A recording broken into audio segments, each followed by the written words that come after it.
The other day I went to Starbucks to get a cup of coffee, to sit, to do a little reading, to think about some things going on in my life and my business, to maybe ponder through my journal a little bit. And when I went into the store, I had ordered my coffee ahead of time and actually some oatmeal. I went for breakfast and it was waiting for me at the end of the counter, and I picked it up and went to go sit down. And as I did so, I passed one of the individuals that's working there at Starbucks. I said, just out of curiosity, what percent of your customers order ahead and have their food waiting for them on the counter? And he said to me between 38 and 40%. I thought, wow, almost 40% of their customers order ahead using an app on their phone and have the food waiting for them. What a service. This is incredible. Now, this is an organization that thinks about their customers and then provides their service to the customers the way the customers want it, the way the customers need it. And it makes me think about someone that I call the office and get a recording, and the recording says, we'll get back to you in the next day or so. And I'm not kidding. We hear that all the time.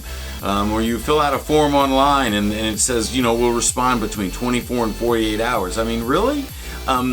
So what are the values that are in play here? Because obviously it's some value that Starbucks has that's driving their action to create ways that they can engage with their customers to provide them that level of service. They want their customers to feel a certain way, and that stems from the values that Starbucks has as an organization. So here's where I would like to challenge you. What are your values? What are your values individually? What are the values of your organization? If you're the leader of the organization, do you have a set of values? Are you using those values? Are they showing up in your business? And if you work for an organization, like most people do you know the values of the organization, and are you taking the responsibility to make sure those values are lived in your area of control? You may not be able to control the whole organization, but you can control what happens in your domain. You can control how you act. You can control how the people around you act and what you permit, what you condone, what you accept. And so those values become very critical because the values say, this is how we do it here. And for Starbucks, it inspires them to create new services, new ways to engage with the clients, new ways to provide something that you can get anywhere, a cup of coffee. So, take the time to know what your values are. Live those values. And then even deeper, think about your values from the context of service.